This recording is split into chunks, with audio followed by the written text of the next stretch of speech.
Median as bilingual weekly अखबार सामाजिक सरोकारों के लिए प्रतिबद्ध है और इसी क्रम में हम लगातार श्रृंखलावार तरीके से कार्यक्रम आयोजित करते हैं। एक बार फिर हम आ गए हैं मिस्टी बेकरी एंड कैफ़े पे, जो कि आगरा रोड पे है, और यहाँ आज हम शिक्षक दिवस के मौके पर आए हैं। गुरु के बारे में वेद में कहा गया है, गुम रोतिति इति गुरु, जो अंधकार को हटाकर प्रकाश को ले आए, यानी जो अज्ञानता का अंधकार हटा के जीवन में ज्ञान का प्रकाश फैला दे, वो गुरु होता है। आज हमारे साथ आगरा गोने रोड क्षेत्र के टीचर्स जुड़े हुए हैं, स्कूल संचालक जुड़े हुए हैं। इस कार्यक्रम को आगे बढ़ाने की कड़ी में मैं आपका परिचय करवा देता हूं। लक्ष्मीकांत भारद्वाज जी हमारे साथ हैं, जो कि वरिष्ठ अध्यापक हैं, राजकीय सेवा में हैं आप। लक्ष्मीकांत जी, स्वागत है आपका इस कार्यक्रम में, और आपसे मैं निवेदन करना चाहूँगा कि इस कार्यक्रम को आप आगे बढ़ाएं। धन्यवाद सर। आप सभी को सादर नमस्कार।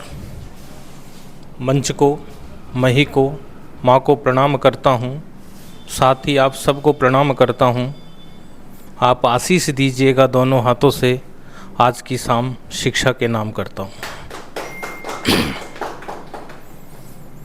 सर्वप्रथम मैं आप सभी को शिक्षक दिवस की हार्दिक शुभकामनाएं प्रेषित करता हूँ। मैं लक्ष्मीकांत शर्मा, वरिष्ठ अध्यापक, राजकीय बालिका उच्च माध्यमिक विद्यालय, आगरा रोड, जयपुर। मैं उस महान विभूति को भी नमन करता हूँ जिसके कारण आज हम सभी शिक्षक दिवस के रूप में मना रहे हैं। मैं डॉक्टर सर्वपल्ली राधाकृष्णन को शत शत नमन करता हूँ, वंदन करता हूँ। ऐसी विभूति जिन्होंने अपने संदेश में भारतीय संस्कृति को, भारतीय गौरव को एक ऐसे आयाम पर स्थापित किया जिसकी परिकल्पना करना बहुत असंभव सा कार्य था। डॉक्टर सर्वपल्ली राधाकृष्णन भारतीय संस्कृति के सबसे बड़े संवाहक, सबसे बड़े शिक्षा के दार्शनिक और फिलॉसफी के विद्वान थे। आपने भारत वर्ष के संवैधानिक पद पर लगातार 15 वर्ष तक आपने संवैधानिक पद को सुशोभित किया। आपने 2 बार भारत के उपराष्ट्रपति रहे और भारत के द्वितीय राष्ट्रपति रहे। 1952 से 1962 तक आप देश के उपराष्ट्रपति रहे। 1962 के बाद में आप देश के द्वितीय राष्ट्रपति रहे।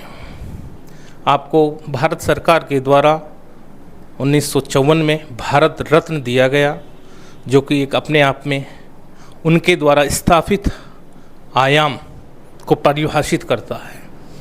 और शायद भारत सरकार ने उस समय सबसे पहले ये पुरस्कार दिए थे, और शायद 3 व्यक्तियों को दिए थे। उसमें सबसे पहला जो नाम था वो डॉक्टर सर्वपल्ली राधाकृष्णन का था। आपका बचपन बेहद सामान्य परिवार में गुजरा। आप एक सामान्य परिवार से उठ कर के भारत के सर्वोच्च संवैधानिक पद पर पहुँचे। ये आपकी कर्तव्यनिष्ठता, आपका दृढ़ संकल्प, आपकी मेहनत का शुभ परिणाम था। आपके पिता श्री रामास्वामी और माता सीता अम्मा थी। आपका जन्म 5 सितंबर 1888 ईस्वी में मद्रास के एक रुनिकुटी नाम जगह पर हुआ, जहां आपने अपना बचपन बिताया। प्रारंभिक शिक्षा आपकी मद्रास में हुई। उसके बाद में आपने अलग अलग जगह पर अपनी शिक्षा को प्राप्त किया। आपने फिलॉसफी में एमए किया। उसके बाद में आप प्रोफेसर के रूप में विभिन्न विश्वविद्यालयों में अपनी सेवाएं देते रहे। इस मौके पर मैं आप सभी का मीडियन एज द्विभाषी अखबार की ओर से आप सभी का हार्दिक अभिनंदन करता हूं, स्वागत करता हूं। साथियों, वर्तमान परिप्रेक्ष्य में जिस तरह से संस्थाओं को चलाया जा रहा है, उस परिप्रेक्ष्य में एक शिक्षक दिवस के उपलक्ष्य में एक कॉन्फ्रेंस के रूप में इस कार्यक्रम का आयोजित किया है। मैं मानता हूँ, मैं एक सरकारी सेवक होने के नाते, चूँकि मैं सरकारी सेवक से पूर्व मैंने भी निजी विद्यालयों में काम किया है, तो मैं समझता हूँ कि आपके सामने बहुत सारी चुनौतियां हैं और ज्वलंत मुद्दे हैं जिनकी चर्चा और परिचर्चा करने के लिए हम सब एकत्रित हुए हैं। कुछ बिंदु हैं जिन पर हम आपस में चर्चा और परिचर्चा करेंगे, लेकिन शिक्षा सबका एक उन्नति का साधन है। शिक्षा के माध्यम से हम समाज में फैले हुए अंधकार को दूर करके एक प्रकाश की गति से उसमें एक उज्जवल भविष्य की कामना कर सकते हैं। आप सभी शिक्षा जगत की ऐतिहासिक संस्थाओं को संचालित कर रहे हैं और निश्चित रूप से मैं मानता हूं कि कई ऐसे बच्चे हैं जिन बच्चों को आपने उनके लक्ष्यों की पूर्ति के लिए बहुरूप से इतने प्रयास किए होंगे। हो सकता है किसी के सामने कैसी भी समस्या हो, लेकिन उन समस्याओं का आप सब ने निराकरण किया है। लेकिन उसके बावजूद भी आपके सामने कई गंभीर समस्याएं भी हैं जिनका आप सब एक सुखद अनुभव न करते हुए उसके लिए आप चर्चा करना चाहते हैं। हमारे मीडियन एज द्विभाषी अखबार के संचालक श्रीमान रवि जी मुदगल, आपका भी बहुत बहुत धन्यवाद। साथ में ही जिस स्थान पर हम इस कॉन्फ्रेंस को आयोजित कर रहे हैं वह स्थान मिस्ट्री कैफ़े आगरा रोड के संस्थापक आदरणीय सोनू जी शर्मा, आपका भी स्वागत है। Doctor Jitendra Singh Naruka, director Decent Public School and Tilak International Senior Secondary School. सभी को मेरा नमस्कार और आज शिक्षक दिवस की हार्दिक शुभकामनाएं। मैं Nitin Sharma, director of red rose public secondary school, Radha Vallabh Nagar, Jaipur. Babulal Gupta, संचालक Bombay international school, Goner road, Jaipur. Beni Prakash Bhardwaj, Keshav group of school, Agra road, Jaipur. Saint Augustine's convent school, Agra road, Ajay William. Thanks. Laxmikant ji, मैं इस विषय पर आगे जोड़ते हुए आपसे ये निवेदन करना चाहूँगा कि उन सभी विषयों को आप एक बार सभी को इंट्रोड्यूस करवाइए जिन पर आज ये परिचर्चा होनी है, और साथ ही वो मुद्दे जो हमसे छूट जाएंगे वो हम आप सभी से निवेदन करते हैं कि आप इस परिचर्चा में उन्हें उठाएंगे। धन्यवाद रवि जी। जैसा कि आदरणीय रवि जी मुदगल ने बताया और हम सब भी देखते हैं कि आपका जो मीडियन एज द्विभाषी अखबार है जो सामाजिक सरोकारों के लिए प्रतिबद्ध है, और न जाने कितने ऐसे अनेक मुद्दे आपने अपने अखबार के माध्यम से हम सब के सामने प्रकट किए और समय पर रहते हुए उनका समाधान हुआ। और उसी कड़ी में आज हम शिक्षक दिवस के ऊपर निजी संस्थाओं के द्वारा जो विद्यालय संचालित किए जा रहे हैं उनके सामने जो समस्याएं प्रकट होती हैं उनका निराकरण किस तरह से किया जा सकता है, उसके लिए कुछ पॉइंट्स मैं आपके सामने रखना चाहता हूं जिन पर हम सब चर्चा करेंगे। स्कूल संचालन एक सबसे बड़ी चुनौती है। दूसरा पॉइंट हमारा होगा शिक्षा का अधिकार है या समस्या। इसमें आने वाले विभिन्न पहलू हैं। फीस की समस्या है, पाठ्यपुस्तक की समस्या है, और जो बच्चे आरटी के तहत पढ़ रहे हैं उनका जो शुल्क विद्यालयों को सरकार के द्वारा दिया जाता है उसकी कोई समय अवधि नहीं होती है। तीसरा पॉइंट हमारा रहेगा डमी विद्यार्थी, जो कि गैर कानूनी है। विद्यार्थी कहीं अन्यत्र अध्ययन कर रहा है और उसका डमी विद्यालय में पढ़ रहा है, ये भी ऐसा नहीं होना चाहिए। बिना मान्यता के स्कूल संचालन, जो कि छात्रों के साथ बहुत बड़ी धोखाधड़ी है। वो अपने भविष्य को बनाने के लिए किसी विद्यालय में प्रवेश लेते हैं, और जब किसी विद्यालय में किसी कक्षा को उत्तीर्ण करके किसी दूसरी कक्षा में प्रवेश लेने के लिए दूसरे विद्यालय में प्रवेश लेने के लिए जाते हैं, और तब उनको पता चलता है कि जिस विद्यालय में पूर्व में जहां उन्होंने अध्ययन किया है और उस विद्यालय की मान्यता ही नहीं है, तो उसके पैरों से ज़मीन खिसक जाती है। बताओ उन बच्चों के साथ ऐसी धोखाधड़ी क्यों, ऐसा अन्याय क्यों? अगला पॉइंट क्वालिटी एजुकेशन, इसकी बेहतरी के लिए हम क्या कर सकते हैं, क्या योगदान दे सकते हैं, इसके विस्तार में हम चर्चा करेंगे। एक और ज्वलन मुद्दा है, मैं भी इस मुद्दे में शामिल हूँ। जब रोड क्रॉस करने की बात आती है, पता है विद्यार्थी रोड क्रॉस करके स्कूल आता है, क्योंकि रोड के दोनों ओर से जहाँ स्कूल नज़दीक होता है बच्चा वहाँ पढ़ने जाता है, और ऐसी स्थिति में उसे रोड क्रॉस करना होता है। कभी कभी गार्जियन उनको साथ में स्कूल छोड़ने आते हैं, कभी टीचर्स उनको, जब छुट्टी का समय होता है तो टीचर्स उनको रोड क्रॉस करवाते हैं। लेकिन कभी कभी दुर्भाग्य से ऐसी घटनाएं हो जाती हैं जिसकी हम कल्पना भी नहीं कर सकते हैं। ईश्वर न करें किसी के साथ ऐसी कोई घटना हो, लेकिन ये भी एक ज्वलंत मुद्दा है। या तो जहाँ विद्यालय है वहाँ पर ऐसी व्यवस्थाएं हों कि रोड क्रॉस करने के लिए वहाँ बत्ती लगाई जाए, ताकि आने जाने वाले जो साधन हैं वो रुकें और बच्चे आसानी से रोड क्रॉस कर जाएं। इन्हीं तमाम मुद्दों पर हम आज चर्चा करेंगे, और इन चर्चाओं पर जो रस निकलेगा उसका हम सभी रसास्वादन करेंगे और आप सभी को लाभान्वित करेंगे। सबसे पहले मैं आदरणीय सर से निवेदन करूंगा कि इन मुद्दों पर अपनी राय रखें। श्रीमान। सर्वप्रथम सभी विद्यालय को संचालकों को मेरा सादर नमस्कार, और जो इस कार्यक्रम को जो आयोजित कर रहे हैं रवि मुदगल जी, आपको भी धन्यवाद, और जिन विशेष ने जिन्होंने जगह दी है हमें, सोनू शर्मा जी, आपका भी बहुत धन्यवाद। पहली बात तो ये है कि मुझे लगता है कि पूरे आगरा गौनी रोड पर ये पहली बार एक सोशल मीडिया या किसी पत्रकारिता के माध्यम से इस प्रकार का जो कार्यक्रम हो रहा है, पहली बार एक सुंदर प्रयास है। बिल्कुल जब किसी काम को करते हैं तो हमारे बीच में समस्याएं आती हैं, या हमारे जो भी हमसे लोग जुड़े होते हैं कहीं ना कहीं समस्याओं के पार्ट होते हैं। और अच्छी बात यह है कि हमारे बीच में जो लक्ष्मीकांत जी भारद्वाज सर हैं, आप एक गवर्नमेंट सिस्टम के पार्ट हैं, और आपने उन समस्याओं को बहुत बेहतरीन तरीके से समझाने का और उनसे सुलझने का एक प्रयास दिया है। तो सबसे पहले जो मैं कुछ मुद्दे हैं जैसे मुझे जिन पे बोलना चाहिए, जो मेरा विशेष जिन पे अनुभव है, मैं बताना चाहूँगा। क्वालिटी एजुकेशन, आगरा गौनी रोड पर लगभग 200 स्कूल चलते हैं, और मेरा मानना है गुरुजी लगभग इन 200 स्कूलों में 20,000 के आसपास कम से कम बच्चे पढ़ते होंगे।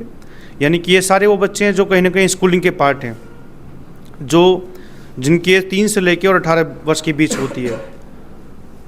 और अगर मैं मान के चलता हूँ कि हम जयपुर के इतने नज़दीक रहते हैं, और 20,000 बच्चे हमारे सभी जो स्कूल्स के यहाँ पे हम लोग डायरेक्टर्स बैठे हुए हैं, प्रिंसिपल्स बैठे हुए हैं और सब शिक्षक बैठे हुए हैं, 20,000 बच्चों के बीच में उनको देश के लिए हमें किस प्रकार से तैयार करना है, उनको मैसेज किस प्रकार से देना है, ये हम सब पर डिपेंड करता है।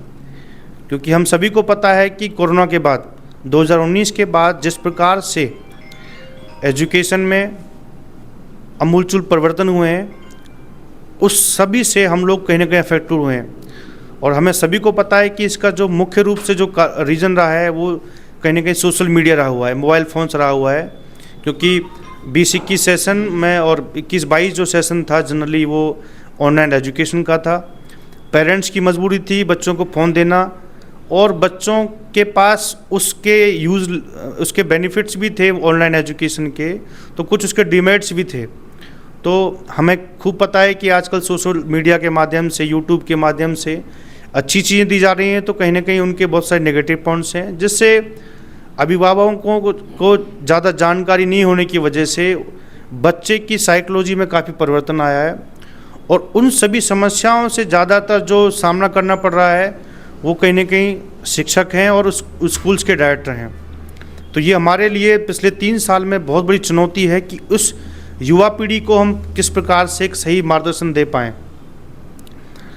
बिल्कुल हम लोग एकेडमिक एजुकेशन दे रहे हैं, किताबों के माध्यम से बच्चों को पढ़ाया जा रहा है, लेकिन मेरा मानना है कि क्वालिटी एजुकेशन के लिए बच्चों को उनका चारित्रिक निर्माण करना, उन बच्चों में एक जो है उनकी व्यक्तित्व को जिस प्रकार से हम बेहतर तरीके से स्कूल लेवल पर डेवलप कर पाएंगे, तो वो आने वाले हमारे जो देश में समस्याएं हैं, आने वाले जो युवा पीढ़ी है उसको हम सही दिशा दे पाएंगे, क्योंकि यही बच्चे आगे जाके देश में होने वाली जो घटनाओं के लिए जिम्मेदार होंगे और उन्हीं बच्चों में से कहीं ना कहीं अच्छे ब्यूरोक्रेट्स बनेंगे, पॉलिटिशियन बनेंगे और ये बच्चे अच्छे डॉक्टर्स, इंजीनियर बनेंगे। तो इन लोगों को हमें सही दिशा देनी होगी।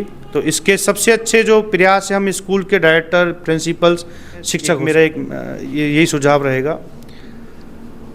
दूसरा, सर ने भी एक बात कही थी कि जो रोड वाली जो समस्या है, सर बिल्कुल हम सभी लोग इससे अफेक्टेड हैं और मेरा मानना है कि इसमें जो है पहले हम लोग सब टीचर्स, पेरेंट्स और हमारे जितने भी लोग हैं या आसपास के जो आम नागरिक हैं, बच्चों को, अगर कोई बच्चा रोड क्रॉस कर रहा है तो हम उसको रोड क्रॉस करवा सकते हैं, या जहां अगर कोई बच्चा स्कूल यूनिफॉर्म में रोड क्रॉस कर रहा है या स्कूल की बस रोड क्रॉस कर रही है, तो वहाँ पे हम जो लोकल लोग हैं तो उस टाइम अपनी गाड़ियों धीरा कर सकते हैं या बच्चों के लिए कुछ एक रास्ता दे सकते हैं। ये पहला प्रयास हो सकता है। अभी जो हमारे पास तो तात्कालिक सुझाव हो सकता है, बत्तियां हैं, जैसे चुंगी पे पहले बत्तियां नहीं थी तो ट्रैफिक पुलिस के माध्यम से वो सुविधा दी जा रही है। ये राजेश कोच पे भी एक प्रयास हो सकता है और राजेश मोटर्स पे तो शायद ये संभावना है ही। लेकिन अभी हमारे जो यहाँ पे जो ट्रैफिक रहता है तिलक हॉस्पिटल के सामने, यहाँ पे भी एक इस प्रकार का प्रयास हो सकता है। कई बार ट्रैफिक पुलिस वाले रहते हैं, कई बार नहीं रहते हैं। तो इसके लिए मुझे लगता है कि जो सबसे जो भयंकर जो समस्या आने वाली है अगले 6 महीने बाद हमारे सामने यही होगी।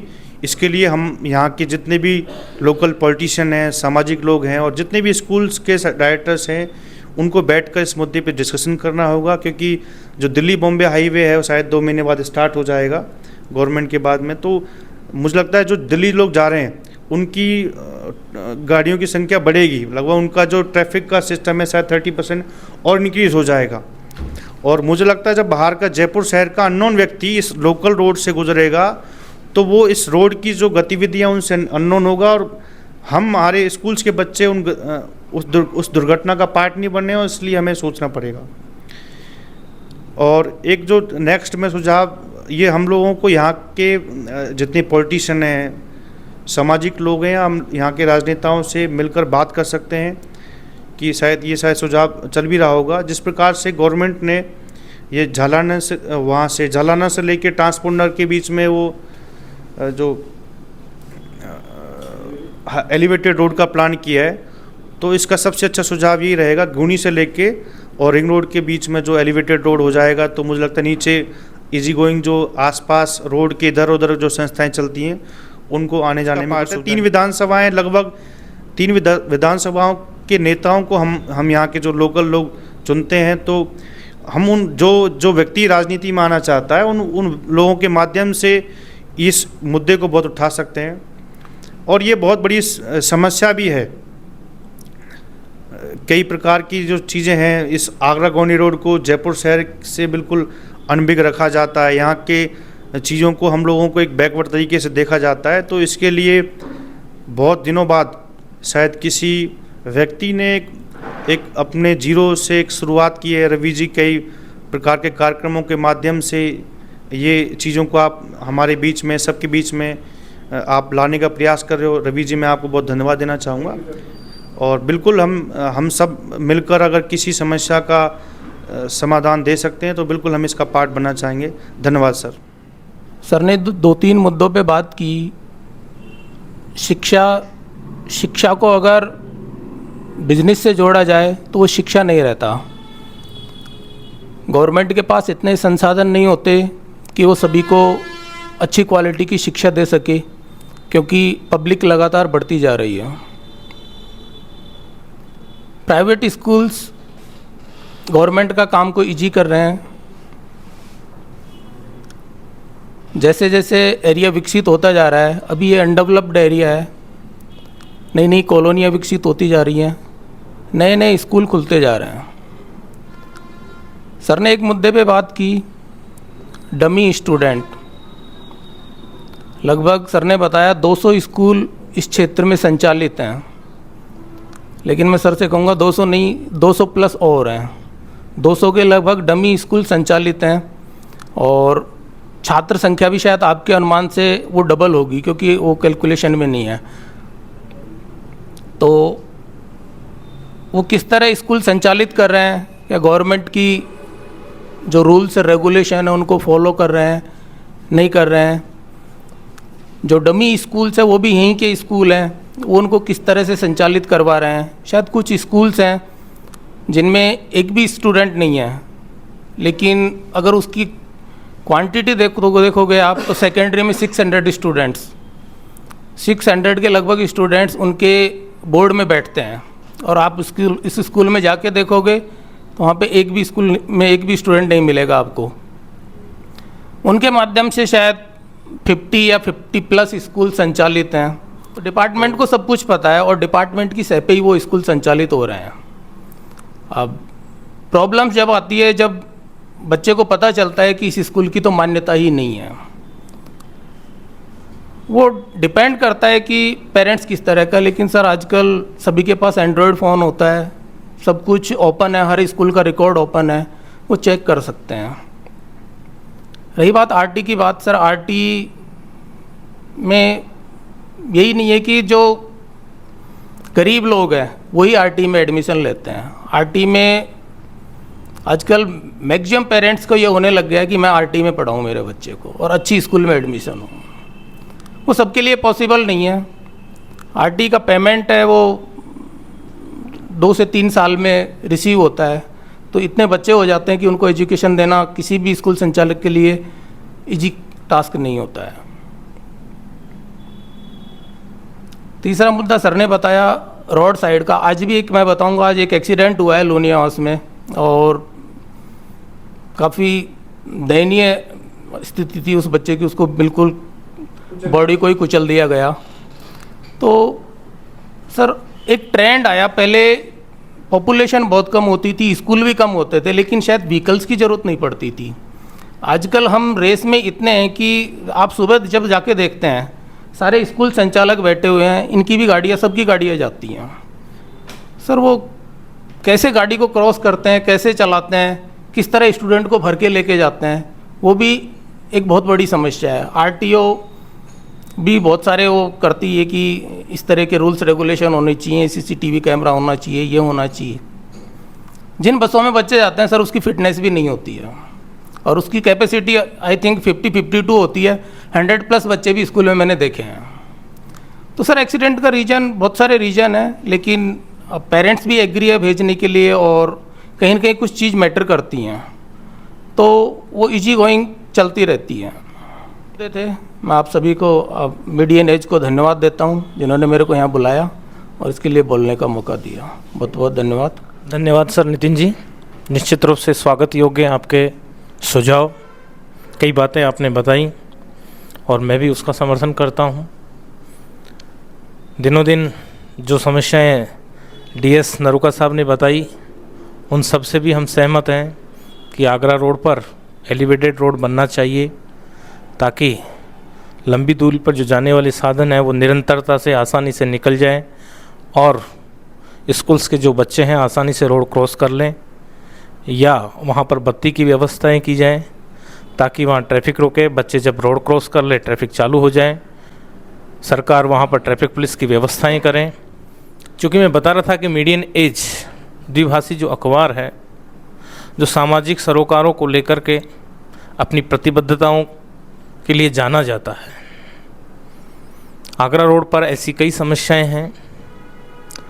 कुछ दिन पूर्व आगरा रोड पे एक विद्यालय था, वहाँ पर भी इस तरह की कोई गतिविधि हुई थी, उसको भी मीडियन एज द्विभाषी अखबार ने अपने अखबार के माध्यम से जनता के सामने प्रकट की और धीरे धीरे उसका समाधान होता जा रहा है।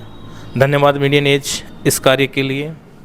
इस कार्यक्रम के संयोजक और गुडेज मीडियम इसके संपादक श्री रवि जी मुदगल, आगरा गोनेर रोड इकाई के जो अध्यक्ष है श्री बेणी प्रकाश जी, और इसके अंदर जो गवर्नमेंट स्कूल से जो वरिष्ठ गुरुजी है, प्लस और जो संचालक महोदय है, मैं आप सबका स्वागत करता हूं कि आज ऐसे मौके पे अपन यहाँ पर कॉन्फ्रेंस कर रहे हैं। यहाँ पर जैसा कि आपने कई बिंदु रखे हैं, वैसे सारे बिंदु जो है उसके ऊपर अपन जो विचार कर रहे हैं और लगभग सबकी अपनी अपनी राय है। कुछ इसमें से महत्वपूर्ण जो विषय है उसके ऊपर जैसे परिचर्चा अपन कर रहे हैं, जैसे जैसे जनसंख्या बढ़ रही है, सड़कों के ऊपर दबाव बढ़ रहा है और उस हिसाब से जो रोड है इनकी समस्याएं बनी हुई है। वास्तव में ये जो भविष्य के लिए बड़ी दयनीय स्थिति बनी हुई है, जैसा कि आगरा रोड के ऊपर एलिवेटेड रोड का जो प्रस्ताव है वो अपन लोगों ने रखा है। इसी प्रकार जैसे गोनेर रोड के जो संस्थाएं हैं, स्कूल है, वहाँ भी आए दिन दुर्घटना जो हो रही है, तो ये एक सोचनीय और विचारणीय बिंदु है। इन सब के लिए अपने जो राजनीतिक संगठन हैं, सामाजिक संगठन हैं, ये समय समय पे सरकार को इस बारे में अवगत, मैंने भी गोनेर रोड के लिए कलेक्टर साहब के यहाँ पे हमारा जो बना हुआ है ईस्ट डेवलपमेंट सोसाइटी जो है हमारी वहाँ संस्था है, उसके माध्यम से कैलाश जी जो हमारे बगरू के जो विधायक है, इनके माध्यम से कई बार इस प्रकार की जो प्रार्थना पत्र हमने उनकी सेवा में प्रस्तुत किया, किंतु उसका जो समाधान, स्थायी समाधान नहीं हो पा रहा है। हो सकता है उनकी भी कोई मजबूरियां हों, किंतु कम से कम इस समय जैसी स्थिति चल रही है कि भारी जो वाहन हैं वो गोनेर रोड के ऊपर से जब निकलते हैं, आज भी जैसा कि मेरे पूर्व वक्ता ने बताया कि एक हादसा जो हुआ है, इससे पहले भी लगभग 1.5 महीने पहले इस तरह से हादसा, तो वास्तव में ये हमारे सभी समाज के लिए, चाहे व्यक्ति किसी भी समाज का हो, लेकिन उस समाज का यदि व्यक्ति जाता है तो इसका दर्द सारे समाज को होता है और इसके लिए सब लोगों को मिलकर प्रयास करना चाहिए।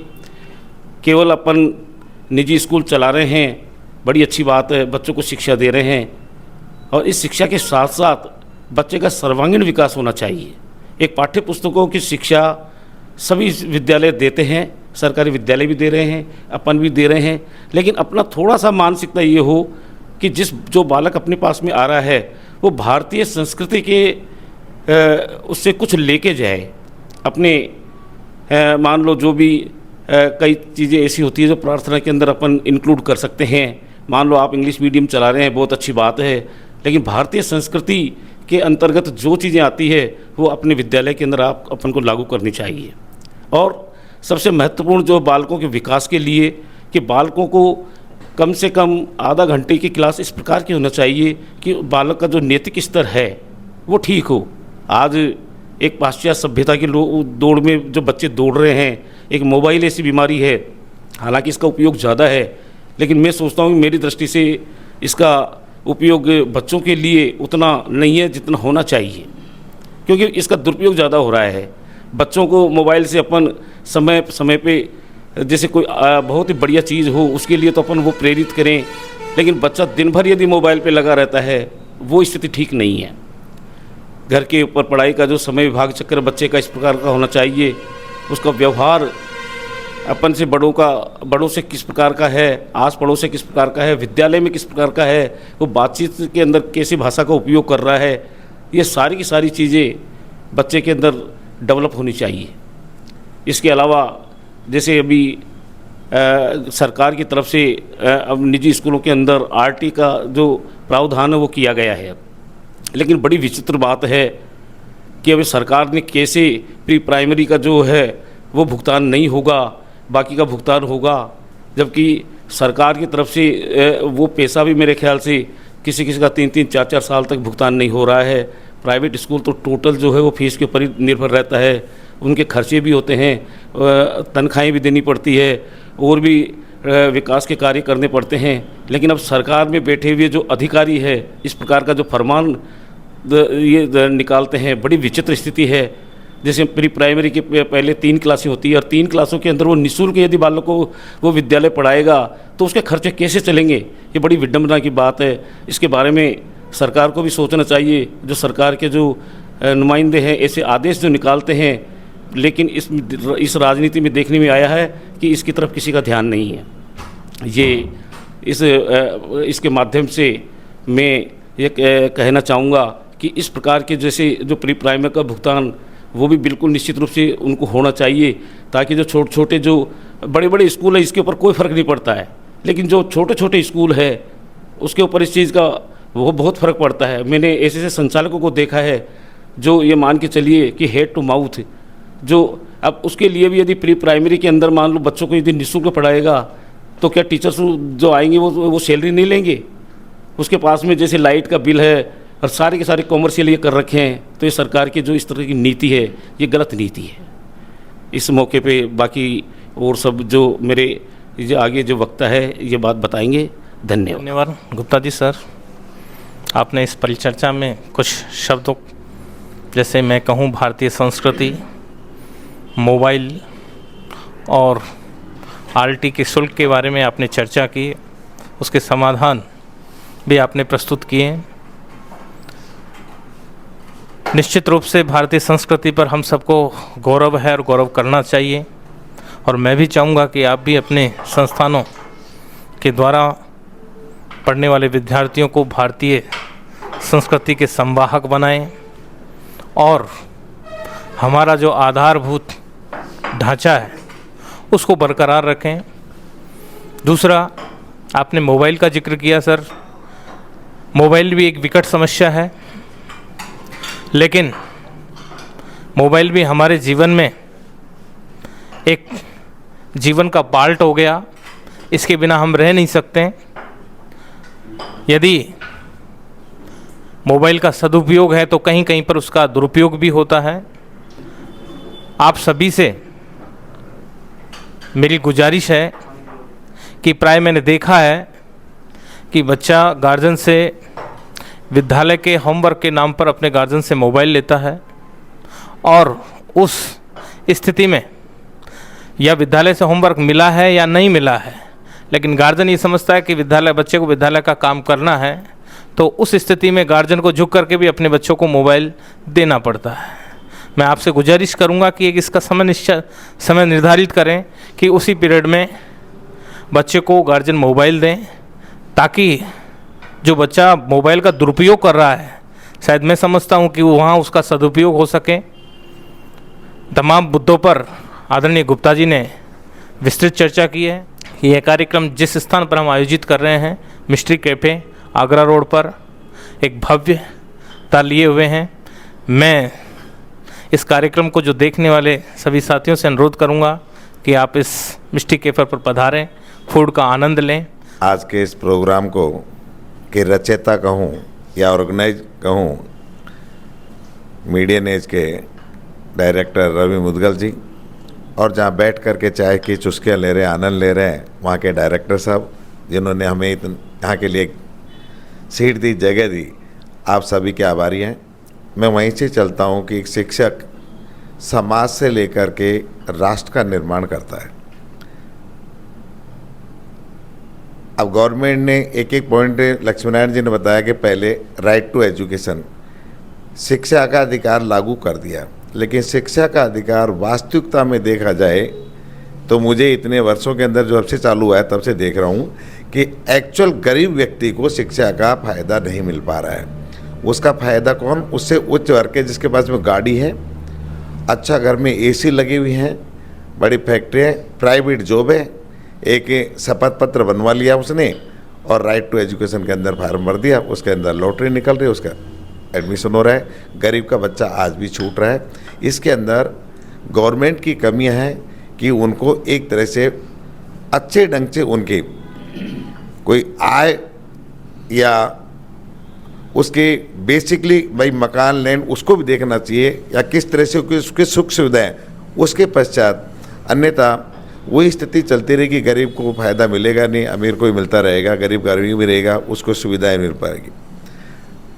दूसरा इसके अंदर ये है कि आरटी जो गवर्नमेंट ने लागू की, लक्ष्मीनारायण जी आप गवर्नमेंट सरकार के नामुंदे हो एक तरह से, हाँ, कि PP3, PP4, PP5 तीनों के अंदर भाई हाई कोर्ट ने कह दिया कि इनका पेमेंट दिया जाए, लेकिन हमारे को सरकार नहीं दे रही। बड़ा ताज्जुब का विषय है।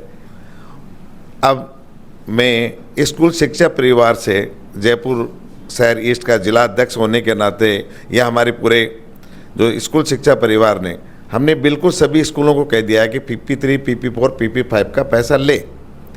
यदि कोई अवरोधक आता है तो हम साथ खड़े हैं, या उसको रसीद दे बाकायदा कि हमारे को गवर्नमेंट पेमेंट कर देगी तो हम आपको वापस रिफंड कर देंगे। ये मैंने कल भी किया है, पिछले वर्ष भी किया है, अभी भी कर रहा हूँ। और मेरे और जितने भी स्कूल वाले हैं, शायद 2-3 स्कूल वालों के तो पिछली बार ऐसे वो भी आए थे गवर्नमेंट से, पोर्टल के ऊपर, CM पोर्टल के ऊपर कंप्लेंट डाली गई थी, जो आपके यहाँ से चेक करने गए थे, हमारे यहाँ ये आ रहे हैं चेक करने के लिए। हमने उनको स्पष्ट बताया था कि गवर्नमेंट ने हमने कर रखा है, कोर्ट ने डिसीजन दिया हुआ है कि इनका पेमेंट दिया जाए। तो सरकार को जब निःशुल्क पढ़ाना है तो उसका पेमेंट देना चाहिए टाइम पर, ताकि उन बच्चों को भी किसी तरह से और अभिभावकों को भी दिक्कत नहीं हो। ये शिक्षा का अधिकार के पॉइंट है। अब आता है पॉइंट डमी वाला। डमी वाले पॉइंट के लिए सर आपने आज रखी है, बहुत अच्छी मीटिंग है, लेकिन मैं बिफोर लास्ट मंथ के अंदर ही हमने लगभग 70-80 आगरा कोने रोड के स्कूल वाले बैठ करके मीटिंग करी हमने, और बाकायदा हमने इसके लिए DO को, एलिमेंट्री वालों को और माध्यमिक को, दोनों को हमने वहाँ लेटर दे करके आए, और जहाँ जहाँ चल रहे हैं उनके बारे में भी दे करके आए। ये 1 मंथ हो चुका, अभी तक शिक्षा विभाग पूरा सोया हुआ है, उसको देख नहीं रहा है।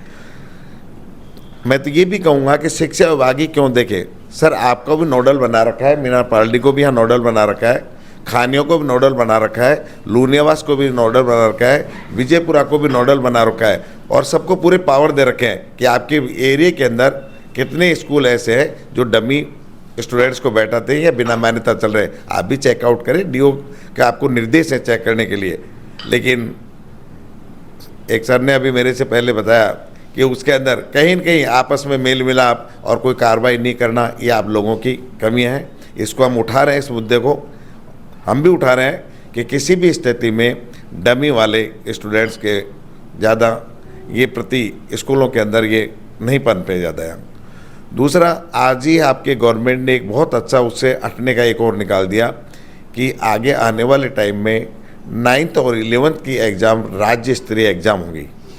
शायद मैंने डाल भी दिया, अभी ग्रुप में भी डाल दिया, राज्य स्तरीय एग्ज़ाम होगी और उनके मार्क्स ऐड होंगे।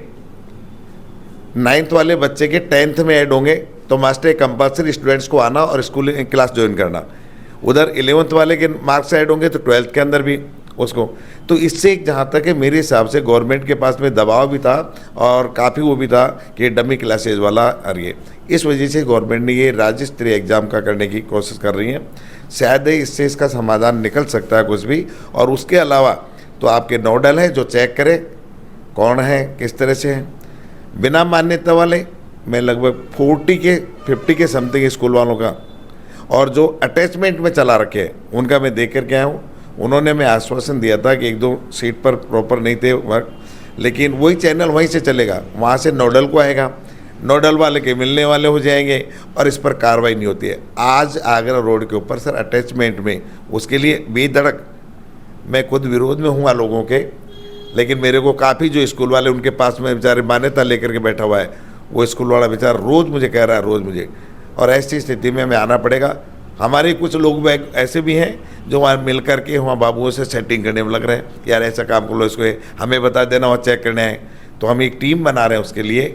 जैसे दौसा के अंदर किया गया है कि प्राइवेट स्कूल के 2 प्रतिनिधि साथ में नोडल तुरंत जाए, अटैक करे कहाँ पर कौन कौन सी क्लासेस चल रही है, बिना उसके लिए उस पर भी हम कार्रवाई कर रहे हैं। तो ये डमी वाला, बिना मान्यता वाला और शिक्षा के अधिकार वाला, ये बातें तो इसकी ये रही। अब उसके अलावा आता है जहाँ ये एक्सीडेंट वाली स्थिति है या दुर्घटना जो भी घटित होती है, आगरा और गोनेर रोड पर ही सर बीच में डिवाइडर पर चैनल जो पाइप लगे हुए हैं वो नहीं लगे हुए हैं। अन्यथा अपने और देखें जहाँ कंजेस्टेड लोग बाग भीड़ पूरी हो गई, बच्चे रोड क्रॉस कर रहे हैं, छोटे बच्चे, वहाँ सभी जगह, और बड़ा हाईवे रोड है ऐसे पर, चाहे अपने अजमेर रोड पर देख लो, वहाँ तक सोडाला से आगे तक वहाँ तक लगे हुए हैं। इधर में अपने ये क्या नाम है, टोंक रोड है, इस पर लगा हुआ है, सीकर रोड के ऊपर लगा हुआ है। यदि इस पर भी बीच में लग जाए तो कम से भी कम हाँ, तो ऐसी स्थिति में स्टूडेंट्स को या अदर कोई भी छोटे बच्चे किसी भी तरह से ये घटना घटने से शायद बचाव हो सकता है इसमें। दूसरा, आपका ही जैसे यहाँ स्कूल है, यहाँ आज तक गवर्नमेंट ने ये नहीं लिखा, एक बोर्ड नहीं लगा कि विद्यालय क्षेत्र है, एक बोर्ड लगा करके गति सीमा दे रही। यदि ऐसे स्कूलों के पास में जहाँ स्कूलों के एंट्रेंस हो रहे हैं, ऐसे वहाँ पर कोई भी मोनोग्राम लगा करके और ये लिख करके, प्रशासन जागरूक नहीं है आगरा रोड के ऊपर बिल्कुल भी, आगरा गोने रोड के ऊपर, वरना इस चीज़ के लिए 2 बोर्ड तो लगा सकते हैं जगह जगह, विद्यालय क्षेत्र है, गति सीमा नहीं हुई, भाई बच्चे निकल रहे कर रहे हैं ऐसे, तो वो भी नहीं कर रखा है इन्होंने। इसके लिए आप लोगों ने बताया, सुझाव तो अपने सबके हैं, अब करना गवर्नमेंट का है। यदि सीधा सीधा ये एलिवेटेड रोड बना रहे हैं तो उससे पूरा बचाव हो सकता है इससे आराम से, और पब्लिक आम जनता सब आराम से निकल सकती है। आगे सभी मुद्दे जितने भी हैं वो मेन सबके लिए हैं, समस्याएं सबके लिए, लेकिन शायद है कि गवर्नमेंट के प्रतिनिधि आप नोडल को कहेंगे तो छोटी मोटी समस्याएं इससे समाधान हो जाएगा, डमी वाली, बिना मान्यता वाले। और एक आरटी वाला एक बिंदु और रह गया मेरे से कि आरटी में सर हमारे को 180 रुपीज़ देते हैं स्टेशनरी बुक्स के, कैसे संभव हो सकता है आप बता दीजिए मुझे कि 2 नोटबुक भी दें, यदि 3 नोटबुक देते हैं तो हमारी एक 180 हो जाती है, तो हम कहाँ से दें।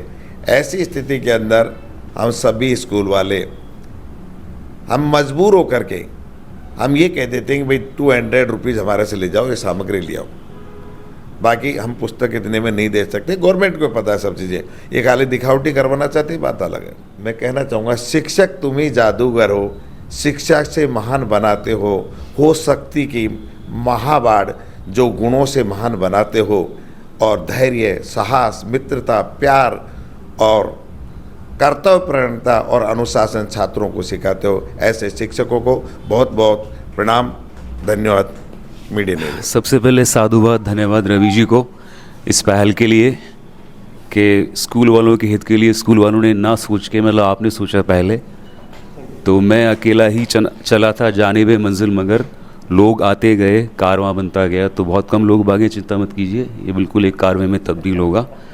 और दूसरी बात ये कि सर मेरी हालत राशन की लाइन में खड़े हुए उस आदमी की तरह है जिसका नंबर लास्ट में है। जब उसका नंबर आता है ना तो दुकानदार ये बोलता भी है सारे आइटम ख़त्म हो चुके हैं, अब जाओ। तो सारे जो मुद्दे हैं स्कूलों के ज्वलंत, जो 5-6 मुद्दे, उस पर सब आप बोल चुके हो, बेबाक बिल्कुल आपकी राय हो चुकी है, और कुछ नया तो मैं कहूँगा नहीं। आरटी का है, आरटी के जो पैसे अपने नर्सरी केजी प्रेप के नहीं मिलते वो है, फिर डमी स्कूल्स का है, फिर जो जिनकी मान्यताएं नहीं हैं विद्यालय वो भी चला रहे हैं उनका है, ये सारे मुद्दे, ट्रैफिक की समस्याएं हैं। तो मैं नया तो क्या कहूँ, बस ये है कि मिलके हम सभी को इन समस्याओं के बारे में, इनका सोल्यूशन वगैरह, whatever solution we will try. And I want to assure you all कि भी हमेशा कोई भी मीटिंग वगैरह इफ़ यू कॉल तो I be the first person to reach here and I contribute definitely. बस ये है कि और कोई नई बात तो है नहीं सर, बाकी सर हमारे हैं ही, सारा इन्होंने आपको बता ही दिया, बाकी जो 2-3 मुद्दे रह गए थे बस that's it, that's all, thank you so much. आप सभी ने इस परिचर्चा में भाग लिया, आप सभी को मीडियन एज द्विभाषी अखबार की ओर से बहुत बहुत साधुवाद, बहुत बहुत धन्यवाद, साधार आप सबका आभार।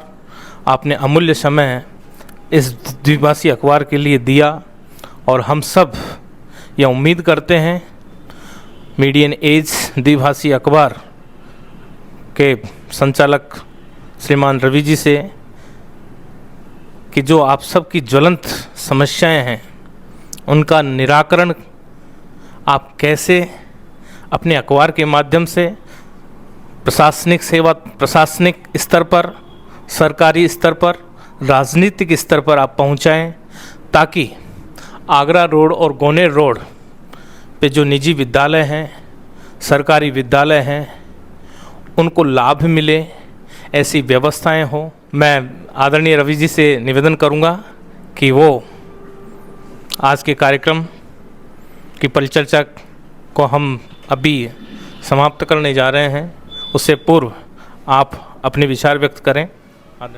ये आपकी बदौलत ये कार्यक्रम बहुत अच्छे से संपन्न हो पाया है। और कोई भी सार्थक परिचर्चा तभी संपन्न हो सकती है जबकि उसका होस्ट बहुत अच्छा हो और बहुत अच्छे विषयों पर पकड़ रखता हो। आप सभी शिक्षाविद हैं, आप सभी के समक्ष बोलना, गुरुजनों के समक्ष बोलना सूरज को दीपक दिखाने के समान है। फिर भी एक अंग्रेजी कहावत है, change can't be given to you every time, you must bring the change. बदलाव कोई भी हर समय नहीं ला सकता, बदलाव आपको खुद लाना पड़ेगा। आपके लिए बदलाव कोई और लाए ऐसा हर बार संभव नहीं है। हालांकि मीडिया ने इसके लिए भी मैंने कुछ लिखा था कभी कि मेरी शुरुआत छोटी हो सकती है लेकिन मेरा लक्ष्य बहुत महान है। उसी लक्ष्य को ध्यान में रखते हुए हमारी टीम लगातार सामाजिक सरोकार में काम कर रही है।